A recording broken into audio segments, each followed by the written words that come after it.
Yo, yo, yo, what's going on, party people? Let me make sure I'm live on Instagram too. There we go. Go live. Go live. We live it out. We live it out. What's going on, people? Party people. My name is AD the Kingmaker, and I'm your host for today's short episode. Um, this video, we're gonna be talking about how to live life like a king. Okay.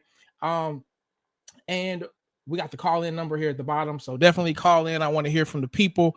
Just jumped off of 2K's live, and I always have a good time over there, man. Shout out to 2K and the Don't Piss Me Off morning show. But yeah, man, I want to get into this topic because I really do believe that all men today, yes, all men today are modern day kings. Okay. um and I want to tell you guys first, before I jump into how to live your life like a king, I want to tell you guys about how I kind of had this idea like come to mind, right? One of my favorite things to do is get a massage, right? So one day I was getting a massage. Actually, no, I take that back. I had a young lady bathing me, right? So bucket, water, soap, all that good stuff, right? And I remember just laying there thinking, like, damn, bro, like this must be what it felt like to be a king back like 2, 3, 4, 500 years ago in a castle and all this other good stuff. And I remember just being like so like grateful and at peace and joyous and just grateful for the lifestyle that I live, where like I'm getting bathed and like it just, bro, it was amazing.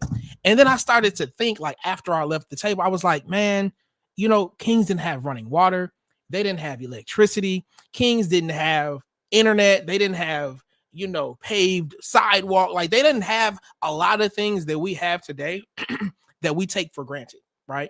And so I was just like, bro, this is the lifestyle for me. And I want to challenge other men to raise their standards, to love themselves, and to lead their life in such a way that they also feel like kings. And you don't need a bunch of money to be a king or to feel like a king. You know what I'm saying? We literally live in the world's, if you're in the US and you're watching this, which you probably are, you live in the world's wealthiest economy of all time. You know what I'm saying? Again, kings didn't have electricity or running water or Mercedes Benzes or Bugattis or they didn't have a whole lot of the things that, like I said, we take for granted, right? So with that being said, man, let me jump into this and share my little screen. How do I want to do this? No, I want to do it like this. I want to do it like this. So yeah, man, we're going to jump into how to live life like a king. If you guys agree with this, disagree with this, it don't really matter. I want you to drop a comment, call the number, call in. So let's talk about it. Also, by the way, how do I put these comments on the screen? There we go. There we go. My dog, we in here. Yeah, 2K, I appreciate you. Appreciate you. Jew Creations 2020. Happy Wednesday to you, love. I appreciate you. So yeah. Yeah, man. So if you guys want to chop it up, and also, by the way, what it is that I do, I am a men's relationship lifestyle coach. I am married. I have had a wife and a girlfriend at the same time. I've done all kind of things. I've made over $250,000 in the tech space. I've done a lot of things, man. And ultimately, what I desire to do is to coach men and give them simple, straightforward principles to have better lives, better relationships. Specifically, I like coaching husbands. All the shit that you hear me say works for all men, whether you're dating or single or whatever, or married. I just like husbands because I believe they are the most noble people on this planet. Because you really think about it, bro, these guys wake up every goddamn day. They go to work, they come home, they protect, they provide, they lead, they rear their children, but they do a lot of shit that they don't have to do. They don't have to. You could literally just be out here single, making the money, doing everything you want to do, having a rotation. So to take on a woman as a commitment and then say, hey, I'm going to raise children with this woman, I'm going to put her in a better position, I'm going to lead her, bro, that is the most noble shit ever. Okay. Now, I'm not saying they're superheroes, but I'm saying they're noble.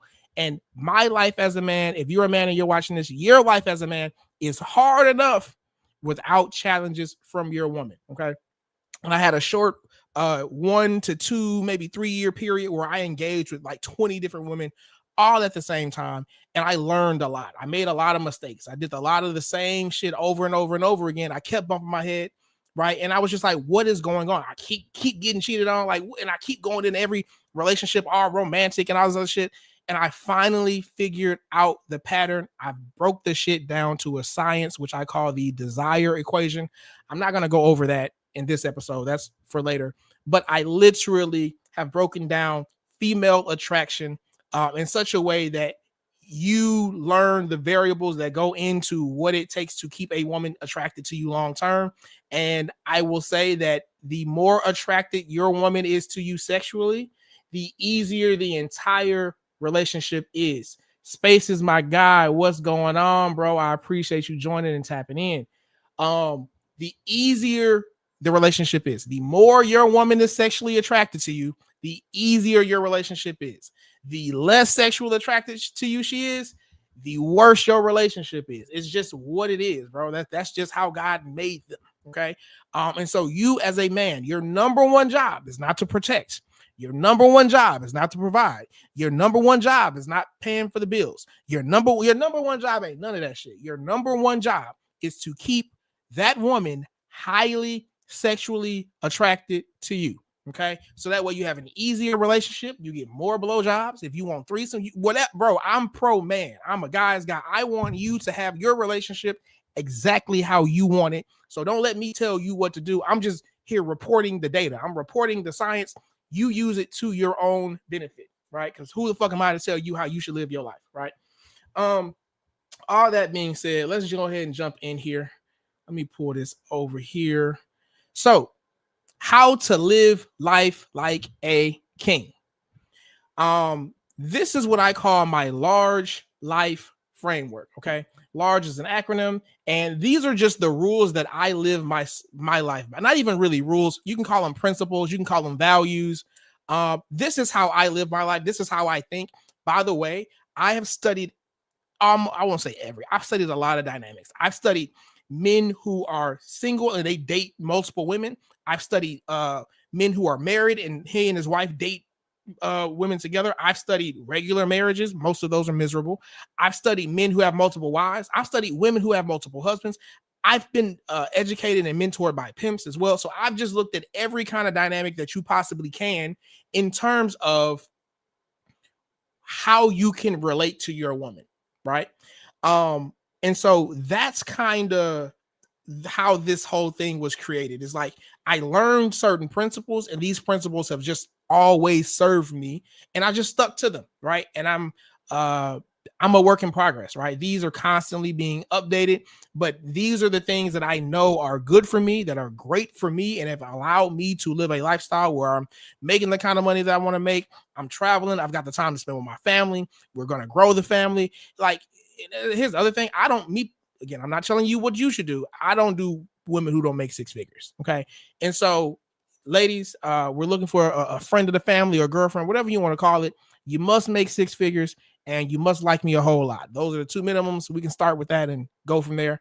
If that's something you're interested in, drop a comment. You know what I'm saying? Send me an email. You can reach me at ad@the30dayfix.net. If you're a high caliber husband who is tired of being in his mediocre marriage where he gets blowjobs maybe on his birthday, maybe on Christmas, you know what I'm saying? And you want her to desire you again the way she did during the honeymoon phase, and you want it broken down into a simple science that you can use, go to the 30dayfix.net, tap in, let me help you out. Yeah, bro. I'm telling you, most marriages are miserable. Most of them are miserable because the woman is in charge. She's running the show. And she's not giving you blowjobs the way you want. And in the beginning, in the honeymoon phase, you were getting them all the time. You didn't even have to ask, right? And so most men just kind of settle. They're like, this is just kind of how marriage is. You know, it's okay. And it's like, no, bro. Do you want to be in an okay marriage, or do you want her jumping all on you all the time, right? By the time we're done, my client's biggest issue is like she won't keep her hands off of me. And your life is too hard as a man. You go out here and work too many hours and put in too much work to be in an okay marriage or a good marriage. No, the goal is outstanding, nigga. If it ain't outstanding, I don't want to be a part of it.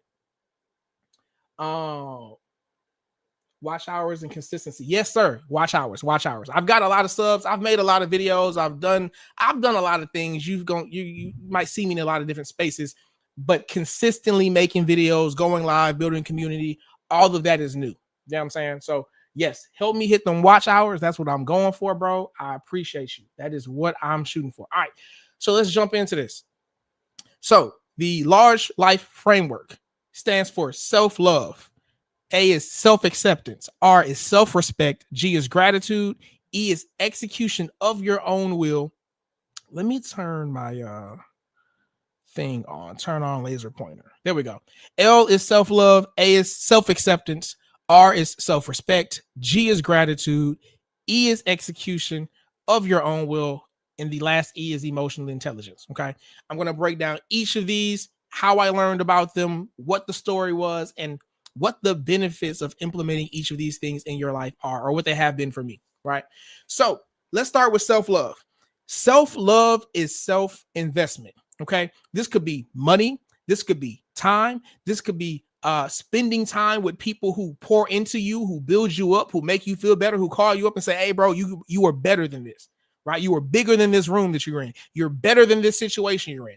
All of that is considered self-love. It could also be considered eating nutritious food that makes you look good and feel good.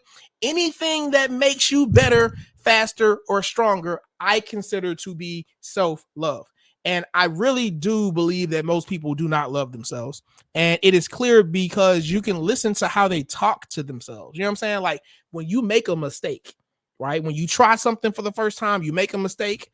What do you then say to yourself? What's going on in your subconscious mind? Are you beating yourself up like, damn, you so goddamn stupid? Look at there you go again.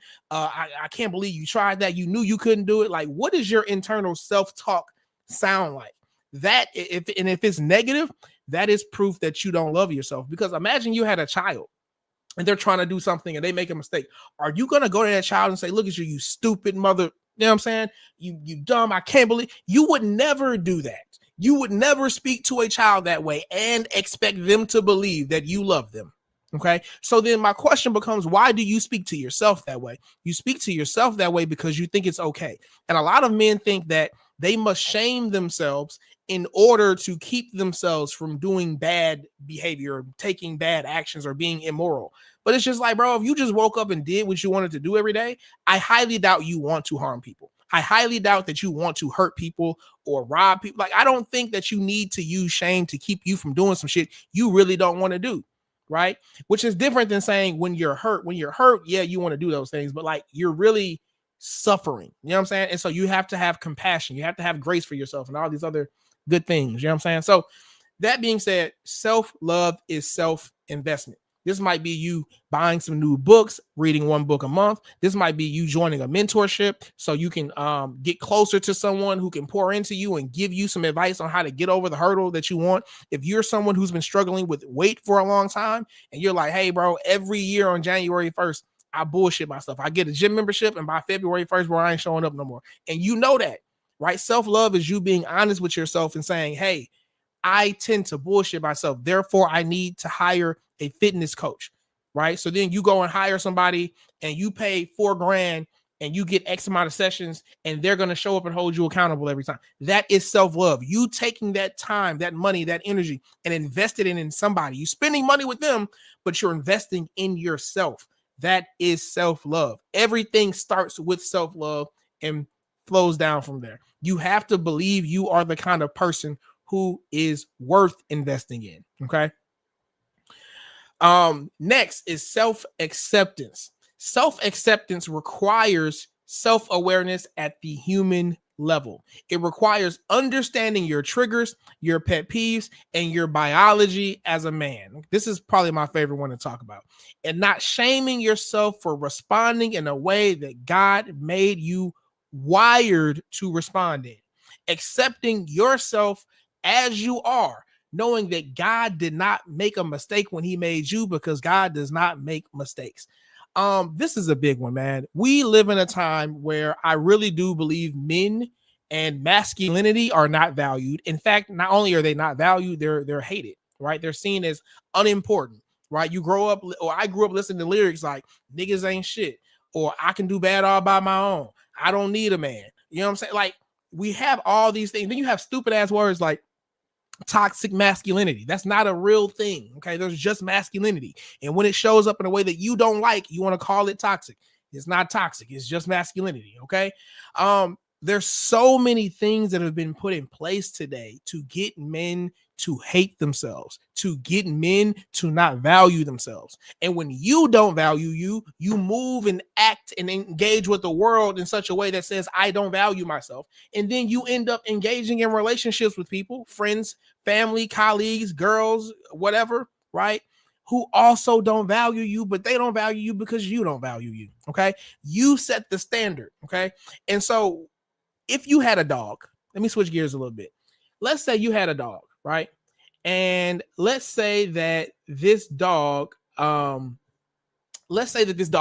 because that's what dogs do, right? You would not look at your dog and be like, what's wrong with you? Why the fuck do you bark? You would understand. You wouldn't shame the dog for barking. You might be annoyed that it barks here and there, especially if people come to the door and you got shit that you need it to be quiet for whatever reason. But like, you would understand. You would have compassion toward this dog because you understand that this is what dogs do. Dogs bark. You're not judging the dog for barking. Likewise, there are things, right? Because you understand that barking is in a dog's nature. That's what I meant to say. You understand that there are things in that dog's nature that that's just what it is, right? What I'm saying is, now look at yourself as a human being, because we are animals, okay? I don't care what people say. They act like, oh, we're not animals. We're better. We're more intelligent. No, we're a highly intelligent version of an animal. But my nigga, we're still animals, okay? We still have feelings, right? And so people like to say, oh, he's an emotional person or she's an emotional person. No, the human being is an emotional being. We are emotional creatures. There's no such thing as an emotional person. We're all emotional, okay? That's like saying, oh man, that's a I don't even know how to say that. Like, all dogs are dogs, okay? All dogs bark, all cats meow. Like, we have natures, okay? And so one of your parts of your nature as a man is to see a woman who has big breasts and big ass or whatever it is that turns you on, and then for that to capture your attention, and then for you to want to engage with that, okay? I say that to say there's a lot of married men out here who've been married to, their wives for many years. They love her, they appreciate her, and they get disappointed that they end up looking and being fascinated by another woman's body. And it's like, nigga, that's how God made you. What are you shaming yourself for? Or they try to look down. I don't want to look. I want to respect. Nigga, have a glance. It's okay. You're made to look. That is how God wired you. And to do all of this and to shame yourself and be upset and let somebody else tell you what you can and can't do with your dick. Why? Accept yourself, bro. Accept yourself the way that God made you. Okay. The same way. And here's the thing. You were not born to be monogamous. Now, I'm not telling you shouldn't be monogamous. I'm saying it's not in your nature. God literally made you such that you have, I don't know what the number is, 300,000, 3 million new sperm every goddamn day. Bro, men have a sex drive. Women do not. They have a sexual switch. It's either on or off. Men have a sex drive. That motherfucker is always on. There's nothing you can do about it, okay? Accept it. Don't judge it. Don't bash it. Don't be ashamed about it. Accept it. This is how you are made, bro, and you're valuable. You are fine how you are. Now, that does not mean you can't improve who you are, but you are fine how you are. There's nothing wrong with you. This is how God made you. And so whenever you get into a monogamous relationship or a marriage or whatever, and you fall short and you step out or you do whatever you do, it's okay. It's not the end of the world, bro. You're not evil. You're not bad. You're just someone who's fighting his nature. That's another thing I meant to say. I legitimately do not believe that you maximize your life, live your best life, or anything like that by fighting your nature. Okay? Like, if you bought a dog and the dog never barked, you'd be like, what the fuck is wrong? This dog never barks. If it never panted, if it never wanted to eat, if it never wanted, you'd be like, what the fuck? This dog don't do nothing that a regular dog do. Same thing here, bro. Like, it's okay. You're a man. Accept that about yourself. Stop listening to women. Stop listening to the news. Stop listening to the media. Stop listening to everything you see on social media and study yourself, bro. Become curious. That's what I'm trying to say. Become curious about yourself. Become curious about the vessel that God made and put you in, right? Understand what your triggers are. Understand, like, go back and like sit down with a journal and say, hey, what things really piss me off when they happen? And why is that the case? Right? I'll tell you, a story from my own life. I grew up with a very unstable childhood, living here, moving there, living there with these people, living with just all over the place, right? It just is what it is. Between the grades of 7th grade and graduating high school, I went to 5 different schools and probably stayed with 2, 3, 4 different people, right? And so there's a lot of chaos, a lot of instability in my childhood. And one thing I remember, at one point I was living with my aunt, and my mother would call and say, "Hey, I'm coming to pick him up," and she would not come, and I would be very sad, very distraught, very upset. And so my brain saw it as, she's lying to me. And so as an adult, as a grown ass adult, right, I'm still fully aware that I don't like being lied to because of what happened in my childhood. I think lying, well, I'm not going to say I think, to me, lying feels immoral.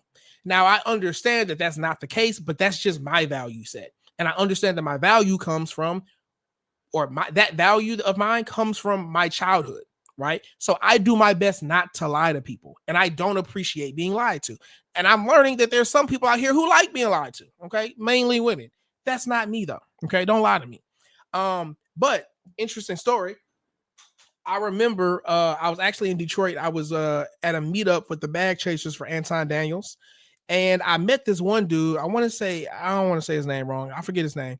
And I was telling him about my childhood, and he started talking about his and how he grew up in a household where it was just him, his mom, and I think he said his 3 or 4 sisters. And I think his dad had passed away, or he just wasn't in the picture.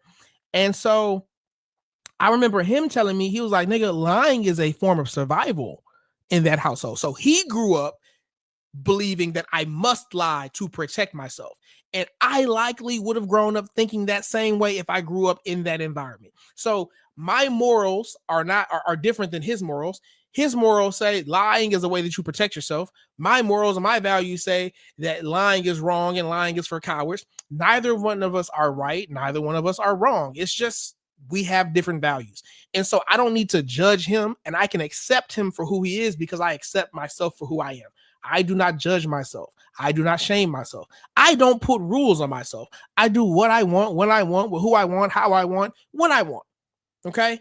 And so that, I believe, is how you live the ideal life. And it starts with self-love. And then you have to also include acceptance, right? Because you have to accept all of you in order to love all of you. Okay. Next, we move into self-respect. This is when I spent a lot of time thinking about, a lot of time meditating over, journaling about, and just really doing research, trying to figure out what the fuck is respect. Okay. Respect, another word for respect is admiration. Okay. I'm giving you the shorthand definition here. And so self-respect is you treating yourself like someone who you admire, speaking to yourself like someone who you admire. Okay.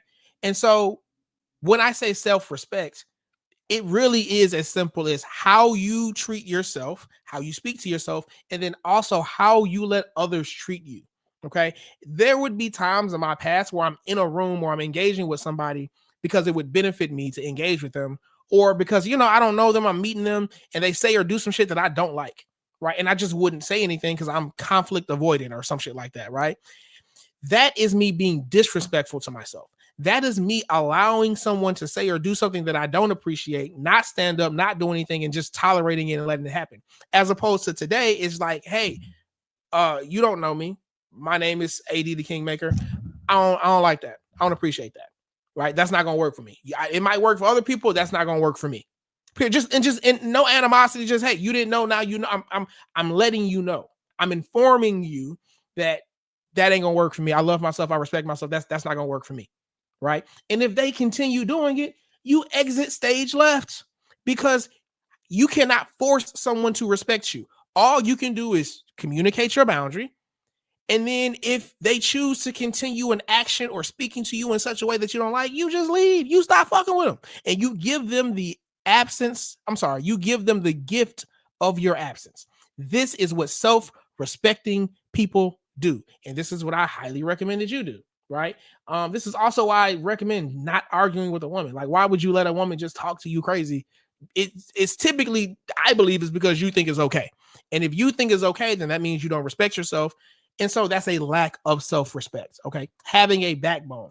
By the way, guys, in order for your woman to be sexually attracted to you over the long run, you must respect yourself. You must respect yourself. That's just what it is. And respect also kind of has a bit of fear in there too. If you're walking in the woods and you see a bear, you're probably not going to go out your way to go punch the bear. Why? Because you respect the bear and you respect the fact that it could probably fuck you up. It could kill you if it wanted to. So therefore, you leave it alone because there's a little bit of fear in there. Self-respect is also like there's a little bit of fear in there. Okay.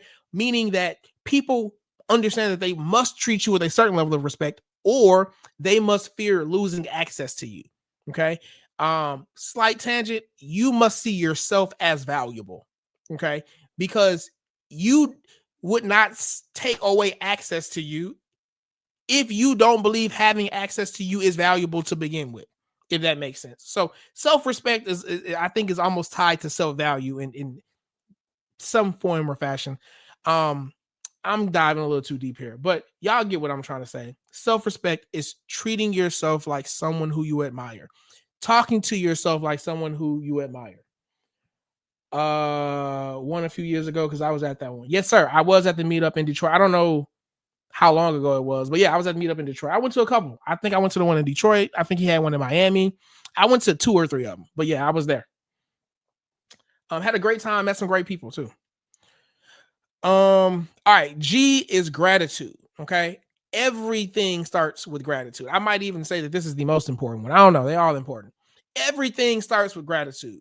2 men look at a tree. The grateful man sees paper, food, pencils, furniture. He sees everything that this tree could possibly be. Okay. The ungrateful man only sees a tree. Gratitude it is so important, guys. Like, if you ever woke up on the wrong side of the bed, or you've ever been cranky, or you've ever like spoken to someone in a way that you know was not you and was very much unbecoming of you, and like you had like a bad moment or whatever, in that moment, you likely were not feeling grateful. In that moment, you were likely stressed, you were overwhelmed, you were upset, you were sad, you were something other than grateful, because gratefulness and anxiety cannot exist at the same time in your body. You cannot feel both these things at the same time. The same way you can't feel love and hate at the same time, gratefulness washes away everything else. And so the first thing that I do in the morning is I get myself into a good grateful state. I drink my water and my electrolytes, and then I I go to my gratitude journal right here. It takes 5 minutes to fill this in. Gratitude is so important. It's the starting point for everything. If you're ever pissed off, if you're ever upset, you don't know what to do, bro, stop and focus on gratitude. Get grateful, right? Especially today in America, bro. We have so many luxuries. We have spas and we have restaurants and movies and park. We have all these things. You can have all this shit, right? There's someone living under a bridge or somebody in, some third world country who like would die for what you have, because you're ungrateful, because you're focused on the problems that you have, right? You're focused on the problems that you have. And I'm not saying, don't solve your problems, but I'm saying you can have problems and gratitude. You don't have to like, it's not, people tend to think, oh, I got these problems. How can I be happy? How can I be grateful? No, nigga, you can be grateful and have problems. You're going to have problems to the day you die. That's just part of the human experience. Sorry to tell you. Okay. So if you're going to have problems, you might as well have gratitude as well. And gratitude is the beginning of everything. It allows you to go through a situation, and instead of looking at it like, woe is me, why did this happen to me? Why me? Blah, blah, blah. You're like, you know what? This is happening for me, not to me. What is it that I can be grateful about in this given situation? Right. I'll tell you guys a story. It's not even really mine to tell, but it was someone that my dad told me. And I think it's a good point here. So my father had 4 siblings, right? And his younger brother, I think he believed that my dad believed that his younger brother was his mom's favorite, right? He got a car at 16 and my dad did not get a car at 16. And so my dad was he loved his mother, but he was also resentful towards her as a young man, right? And other story, my dad was also I don't want to say in and out of jail. That's not true. He had a troubled childhood. Let's just put it that way, right? So much so that at one point he goes and he's in front of the judge, and the judge is like, hey, you can either go to jail or you can go to the military. He chose the military, right? And so that he was a troubled youth, is what I'm trying to say. And so I remember this was years ago. I had this conversation with my dad, and he was saying, at the time when his mom, my grandmother, his mom, did not buy him a car, but she did buy one for his younger brother. He was like, "Oh, she don't love me. That's her favorite. This is not fair." And he was really resentful towards her. After she passed away, he had a different outlook on it. After she passed away, he said, "You know what? I truly believe she did not buy me a car because she knew that I was going to hurt myself." He said she knew that I was going to hurt myself or kill myself. So stop and think about that for a second. Like, you don't go from I'm not the favorite, this is terrible, she don't love me, to she knew I was going to hurt myself. You don't go from here, a feeling of disappointment, upset, frustration, being unloved, to being, appreciative of her without gratitude. Gratitude is the difference maker in how you see things and what you see in things, right? Gratitude is highly important. Okay. Next, we have E, which is execution of your own will. This is a big one. A lot of people don't think critically. A lot of people aren't their own person. A lot of people have been programmed. I've been programmed too, so I'm not judging nobody, right? I've spent the last 2 to 3 years deprogramming myself. Execution of your own will. This is a simple way or a fancy way of saying do what you want to do, regardless of what your peers say, regardless of what your religion says, your parents say, what your wife says, what the internet says. The essence of masculinity is behaving in such a way that communicates, this is who I am, regardless of what you think, right? Someone who I think embodies this well is a Tyler the Creator. Tyler the Creator. Dude is a huge mega superstar, right? He started by rapping and having cockroaches that he's eating in his videos, right? You don't do that without coming to the conclusion of, man, fuck what these people gonna think. Matter of fact, I want them to think of something. I want them to say something about me, right? That is masculinity, right? That is the core of masculinity. As far as I know, the dude openly is gay too, right? He engages with other men. Okay, I think he was dating Jaden Smith or some shit like that at one point, and he still gets love from women. I'm sure that there are women who come to his show who love them, who would give Tyler a great time, right? So like he's able to just be himself. He's authentically who he is everywhere he goes. And I've also heard him come out and communicate, yeah, man, this happened and I was sad. This happened, I was frustrated. This happened, I was upset, right? Like, he doesn't have this macho act about him. Like, he's like, I am a man. I have emotions. I have feelings. This is what it is. And I'm still going to be me no matter what the fuck y'all think, right? That is the core of masculinity. And your woman, some women have this, but they don't have it like you have it. Like, women and femininity is about like harmony and unity, right? Like, women a lot of times will go against themselves in order to fit into the group, in order to keep harmony, in order to keep the friendship, right? And then they go in this group chat and talk shit about each other later. But like, in the moment, they will do whatever they got to do to fit in, right? They're not trying to be an individual. They're trying to fit in for the most part. This is their nature, okay?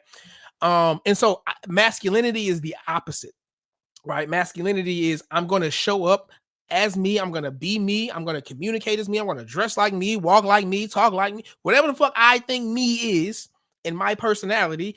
I'm going to be that, and I'm going to express that to the world, whatever that might look like, regardless of what anyone thinks about me, because that takes courage, and courage is a masculine trait, okay? Especially in today's age, that takes courage. This is what I mean when I say execute your own will. And there's so many people today who just, bro, they're doing all kind of shit they don't want to do. True story. I had one guy, I didn't actually end up closing this guy as a client or coaching, but we had some conversations. He met his wife when he was 16, right? They got married at like 19 or 20. He went and got, they got the same year they got married. He went and got a job at a factory, and he ended up having a child. And, you know, by the time I had talked to him, he's going through a divorce, right? She's cheating. She's laid up with her boyfriend or whatever. And I'm talking to him, right? And I'm like, how long y'all been together? He was like 16 years. I said, okay, cool. You have any kids? He was like, yeah, we got a 16-year-old. Okay, cool. What kind of work do you do? I'm at this factory. Okay, how long you been there? I've been there 16 years. Okay, how long you been married? I've been married 16 years. Okay. And so what's going on now? And he's like, well, you know, she's cheating. I just caught her. You know, so now it's just like we're getting a divorce and I just don't know what to do with myself. And I'm like, well, what did you want to do before you met her? He's like, bro, I don't know. I met her, you know, when I was young. And I was like, wait, time the fuck out, bro. You're telling me I also asked him, I said, hey, what made you get that job at that factory? Do you like it? He was like, nah, not really. And I was like, well, what made you get it? And he was like, well, I got my wife pregnant. And so she told me to go get the job at the factory. So I did. You know, I got to provide for and I said, time out, bro. You're telling me 16 years ago, you met this woman, you married her, you got her pregnant. And ever since then, you've been doing everything she told you to do. She told you to get her pregnant, so you got her pregnant. She told you to get a job at a factory that you didn't want, and you got a job at a factory you didn't want. Nigga, you've not lived your life for you or executed your own will in the past 16 years. And now that she's out the picture, you don't know who you are, bro. Before, and this is why I get away from that protector provider scam. That shit is a myth, bro. That's not a myth. It's a scam. Because before you were a protector, that's not a thing. That's a label. A provider is a label, right? A thug is a label. A real man is a label. All these things are labeled. These are not real things, right? And so these are labels. And I'm not saying don't take on those labels. I'm saying, though, before you were a husband, before you were a father, before you were a real man, or all this other stupid shit, before you were a protector, a provider, all that, you were a young man with dreams. You were a young man with dreams, goals, aspirations, and all that. And like, you just totally disavowed this young man to be with this woman who cheated on you, man. Fuck that. Fuck that. And this is the biggest mistake I see a lot of men make. They get what they want, and then they make that woman the center of their life, right? She calls all the shots. She tells you what to do. She tells you where to work. She tells you what to eat. She buys your clothes. And it's like, nigga, you ain't lived for yourself. You ain't executed your own will in decades, bro. And then you wonder why she's no longer attracted to you. It's because you're not being masculine. You're doing everything everybody else wants you to without any kind of regard for what you want for your life, right? And so, bro, this is the sad reality of most marriages, bro. Like, this is it.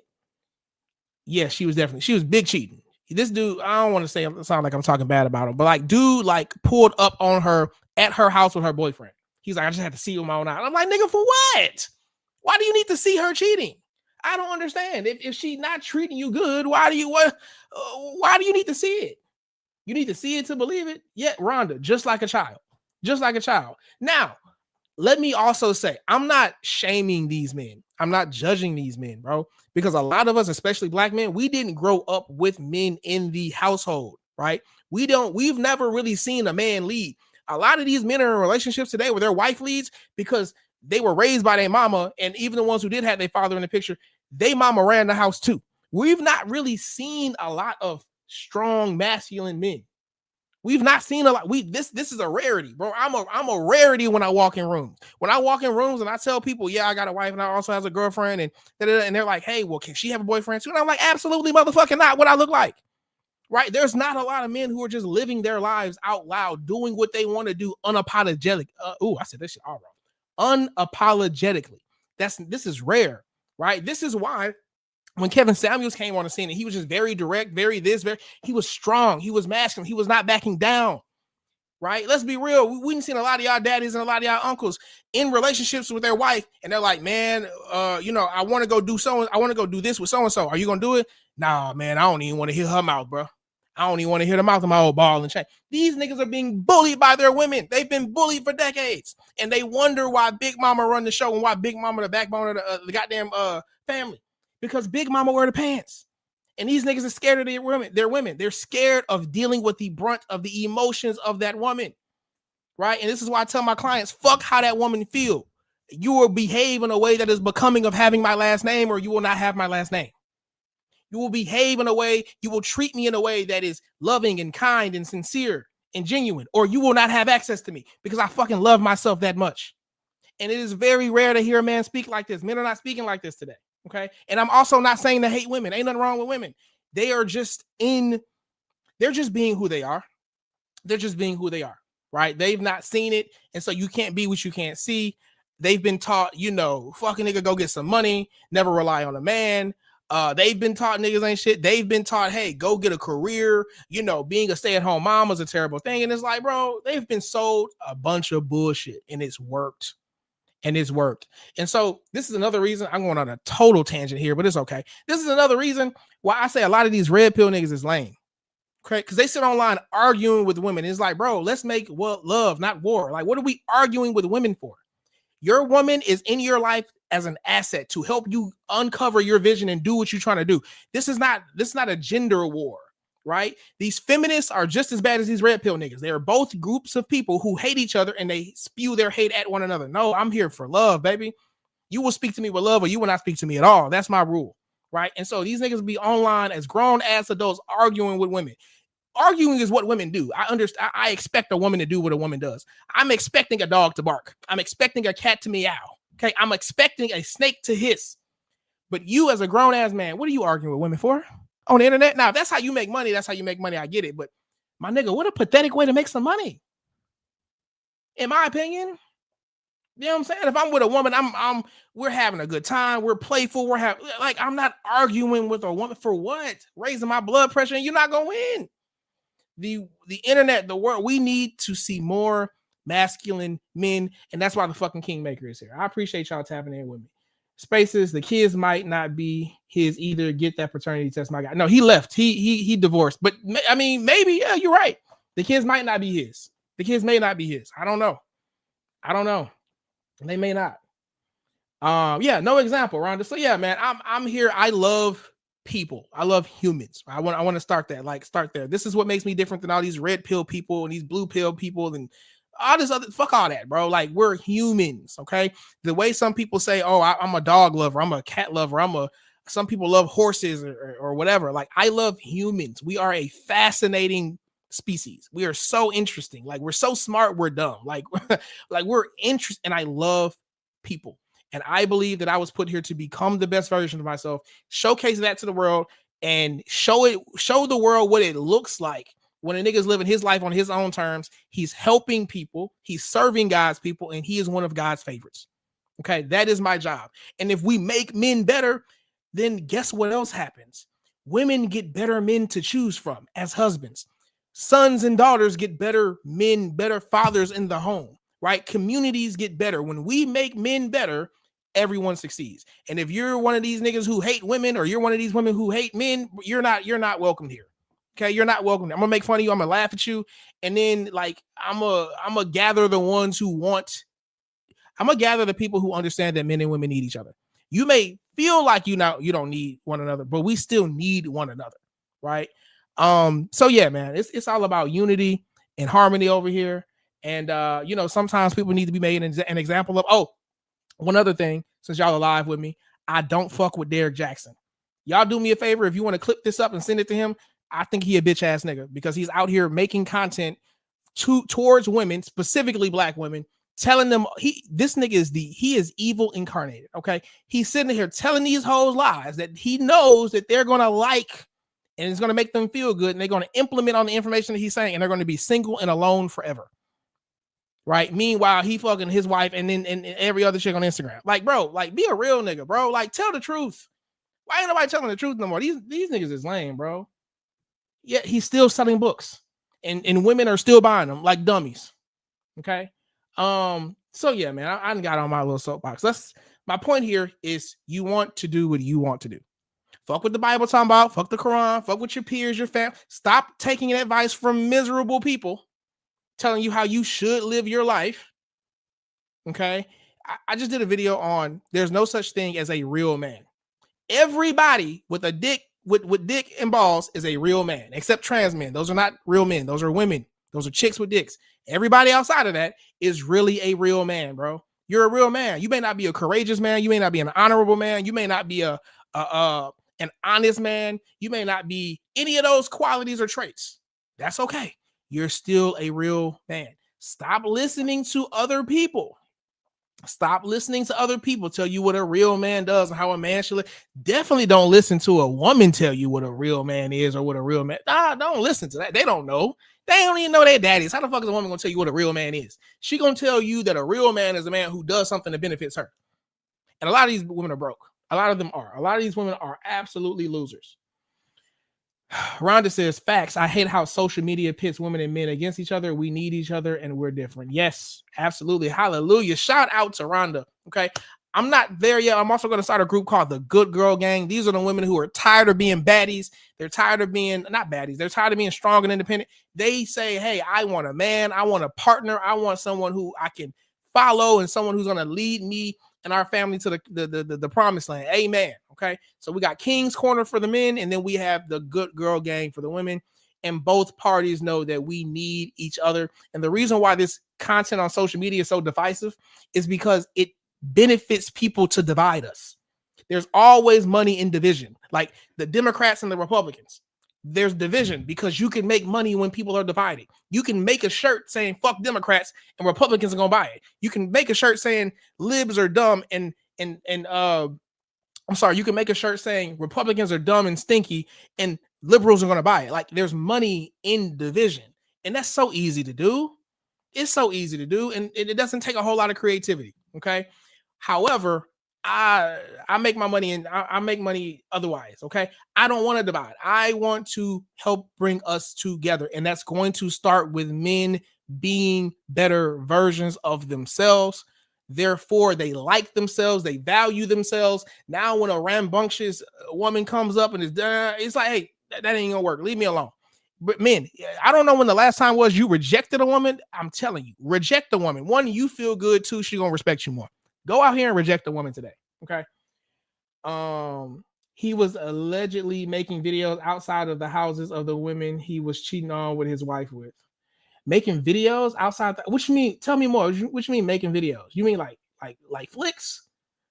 That nigga's a sad nigga, bro. Like he is like the proof that someone like him can exist and make money, be found out, and then bro, it's just like people just don't give a fuck today. They just don't care these days, bro. I don't get it. I don't get it. And what I really dislike about not even just him, but what he's doing is, bro, I have a daughter now. Like I have a 1-year-old daughter. She's one. I have a 1-year-old, bro. Like, and she's gonna grow up into a young lady, and like she's going to. I'm sorry, not only do I have a daughter, I have a son. I have 3 kids. Okay, I have a 14-year-old. I've got a 2-year-old and a 1-year-old. My son is growing up, right? The women that Derek Jackson is coaching on this terrible fucking behavior are going to grow up. They're going to have kids, and their kids are going to be the children who my son has options to be with. And of course, I'm going to be like, yeah, bro, you know what I'm saying? Get you a black queen. But if all these hoes is rambunctious, I'm going to be like, bro, leave them alone. I'm not going to. And so what I'm saying is like these people who we see on social media, like they're influencing the next wave of children, the next wave of adults, right? And so I want this next wave to understand that we need one another, not like that we, and let's be real, bro. If you really having good relationships with women in real life, like you're not sitting online arguing and calling women out their name online. You're not doing that. If you really him in person, if women love you in person and you love women, you're not online making hate shit. Like you're not doing that. That's what corny niggas do. And if you're a woman who's got an excellent relationship with men and her uncles and her father, and she's been protected and provided for by men, you're not online saying niggas ain't, you're not doing that. These are losers. Losers have the loudest voices, and we got to stop. The videos when he was in his car. Oh, okay. Boy, this nigga dirty. This nigga cheat. He fresh off cheating, get in the car, make some bullshit. This nigga is the scum of the earth. I want y'all to make sure this nigga sees this. Send it to him. I'm not gonna be done talking about Derek Jackson until he comes out and apologizes. But he a bitch ass nigga, so he probably not gonna do that. Okay. Next and last one, man. The last E is emotional intelligence. Okay. Emotional intelligence is being able to understand, feel, and use your emotions to your advantage. This is probably the biggest game changer for me in 2025. I have mixed feelings about therapy, but in general, I do believe it is useful for you as a man and as a woman to understand yourself. Like something happens and now you have these emotions boiling inside of you to understand what that emotion is. A lot of people, especially a lot of men, we go to anger and we think we're angry and we're not. We're hurt, right? Let me give you an example. Let's say that you are driving on the road, not the highway. You're just on a local street, right? And someone bumps into you, and you're in a car crash, right? It's more than just a tap. It's like a boom. There's a collision, right? The first thing that someone from outside your car, an onlooker sees is you upset, livid, getting out the car. You about to go check this nigga who hit you, right? That's the first thing we see. But what's the first thing that actually happens? The first thing, let's say the airbag deployed and all that. What's the first thing that actually happens after the impact? You check yourself. Am I okay? The first emotion was not anger, nigga. It was fear. You're afraid. First, you check yourself. Okay? So the real emotion that we're feeling a lot of time is fear. Once you realize, okay, I'm okay, then you go to anger. Anger is typically a secondary emotion. But if you're not emotionally intelligent, you don't understand that. You're walking around all day looking angry. You're not angry, bro. You're depressed. You're sad. You're hurt. You're disappointed. You're all these other feelings outside of anger that you don't even know what the sensation feels like in your body. When I say feelings, I'm talking about sensations in your body, like the sensation of anger. What does that feel like? The sensation of fear. What does that feel like? The sensation of disappointment. What does that feel like? I'm saying emotional intelligence is being able to have a sensation in your body, have something happen. You have a sensation in your body, and then you can tell yourself, oh, I feel this emotion. And you accurately pick the emotion that you feel based on what's going on, right? And then now being able to use your emotions in your advantage to help you make shit happen, right? A lot of people, you see this. You see reels on Instagram of chicks in the gym, and they're like, listening to music and they're thinking about their ex-boyfriend and what he said to her to get angry, to get fuel, to get the workout done. That's a person using emotions to their advantage. That's what I'm saying. Like, that is emotional intelligence. Another way this shows up in relationships is, let's say, you're with your lady one day and she says something or does something that you don't. Let's say she says something and you're hurt. You're disappointed she said it, right? But you don't realize that. So you jump to anger and now you say something mean to her. And now what started as a comment, and maybe she didn't even know that you felt that way, but you didn't know it either.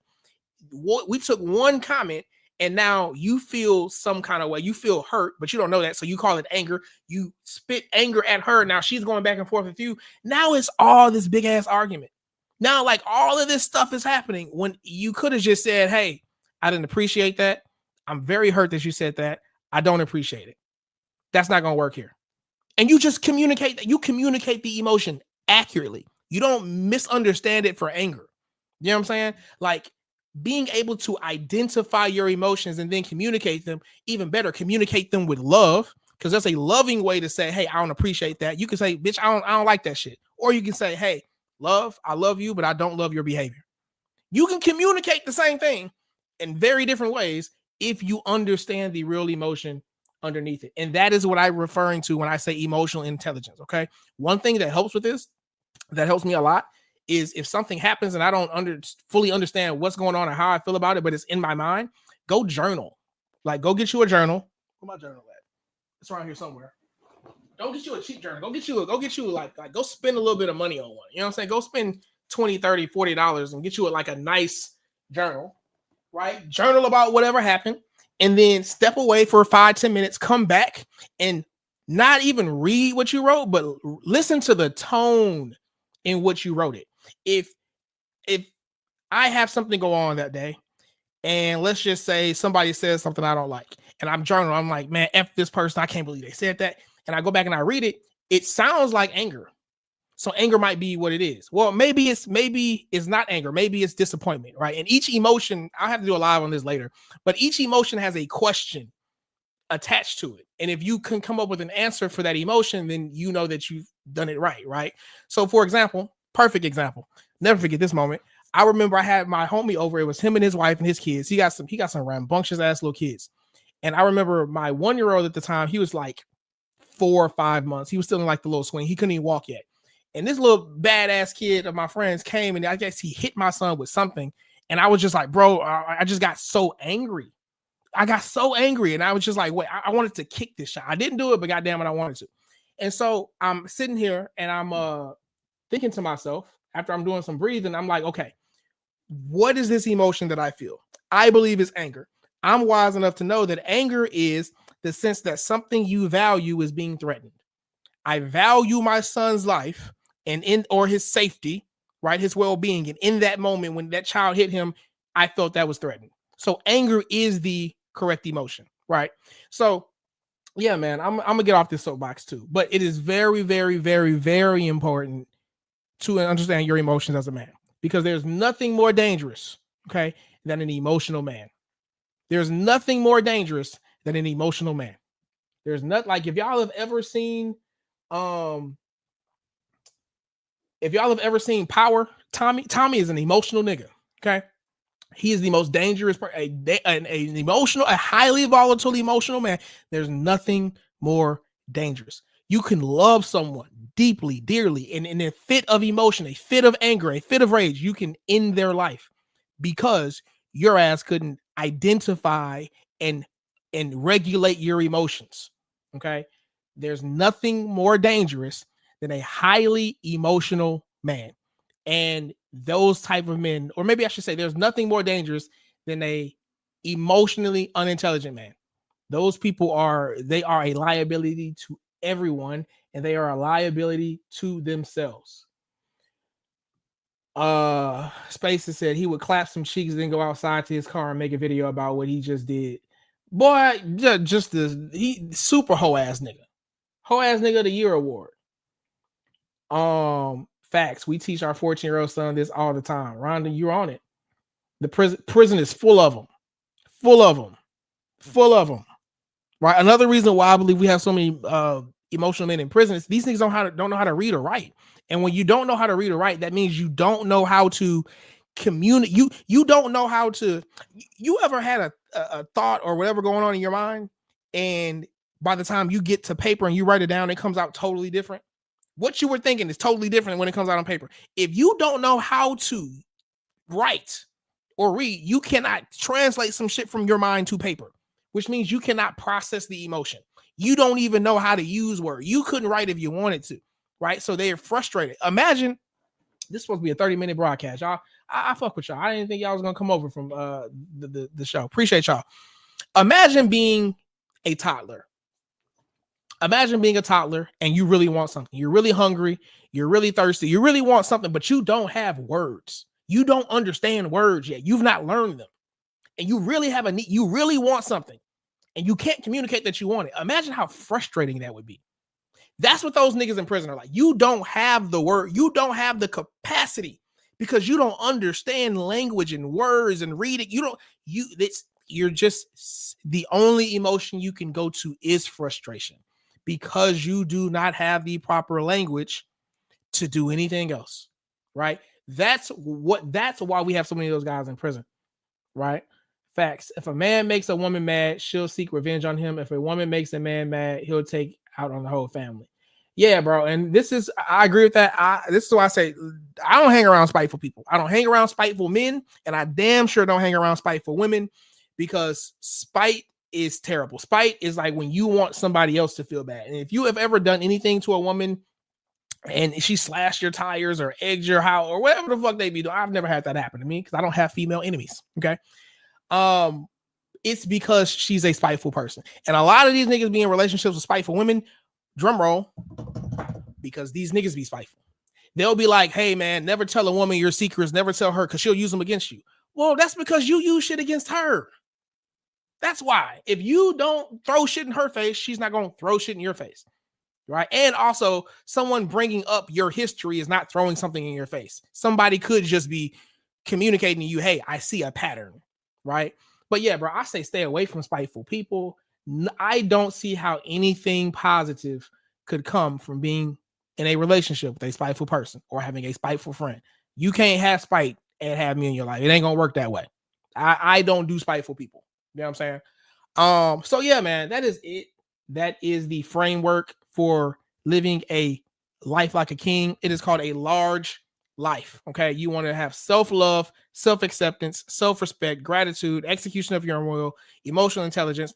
I think a lot of this falls in line with like the 5%ers, although I'm not a 5%er. I don't act like I know anything about that, but like, bro, there's just a lot of good principles out there in some of these religions. And this is just kind of all the stuff that I've picked out that has really helped me. Right. And when you start to move, you start to become someone who's loving of himself, who's accepting of himself, who respects himself, right? Who's grateful, who does what he wants, when he wants, how he wants, when, who he wants, and he's emotionally intelligent, bro, your life changes like night and day, right? You don't even attract, you vibrate a different way. You don't even attract bullshit. You don't attract bullshit people, right? You don't attract bullshit situations, right? Money comes to you, friends come to you, relationships come to you. People love to be around you, right? People like this becomes attractive. You don't chase money. You become attractive and money is attracted to you. Opportunity is attracted to you. This is how you love and women and sex and all the good stuff that you want is attracted to you. This is how you live the life of a king. Okay. Anyway, man, I'm about to jump off here. I appreciate y'all for rocking with me. Subscribe to the channel if you're new here. You can also find me on Instagram at AD the Kingmaker. No underscores, no nothing like that. You can find me on TikTok at AD the Kingmaker. Again, if you're a high caliber guy who's a husband, you're making, at least $150,000 a year. You're tired of being in a mediocre marriage where you're not really getting the desire, the love, the attention that you really want, but you are a protector, you are a provider. You're doing all the things, yet she's not desiring you. It's because you don't understand the equation of female desire. Subscribe to my channel, watch my videos. I promise you, bro, I've spent over $100,000 in 2024 investing in myself in mentorship and masterclass and all this other shit to get all this shit that I'm just giving away to y'all for free. Subscribe, watch the videos. I promise you, every video you watch, you're gonna hear some shit you ain't never heard before. Right? Yeah, man. So that's pretty much it. We got these last comments. Rhonda said good stuff. I'll listen in more often. Just subscribe. Rhonda, I appreciate you. Shout out to you, beautiful. Juan Podcast, good show. I appreciate you, man. Thank y'all for tapping in with me. Watch the videos. I'm trying to get these watch hours up so I can get the super chats, all that good stuff, bro. I'm trying to take over where Kevin Samuels left off because the nigga was a legend. He was a king. He was a GOAT, and he inspired me a lot. I'm gonna do what he did, but far better, far better. Y'all niggas just watch, just wait. I appreciate y'all for tapping in. Follow me on Instagram, TikTok, AD the Kingmaker. If you're a high caliber guy, you want some relationships to help, the 30dayfix.net. I've been thinking about doing relationship coaching for women. I don't know if they want it or not, but you know what I'm saying? We're going to see. But yeah, man, I appreciate y'all. I love y'all. Have a great Wednesday. And join me on my next live. Me and my guy Jace, we go live on Sundays at 10, somewhere between 10:30 Central. We call it the Man Cave. It's a great ass time. It's not just ignorant shit. It's like things that you want. We do ignorant shit. We are niggas for sure. I'm a nigga for real. But we also try to add value and give y'all some game that is going to bless you, that you can use to make your life better. So you can lead better, love better, all that good stuff. Appreciate y'all, man. Y'all have a good day.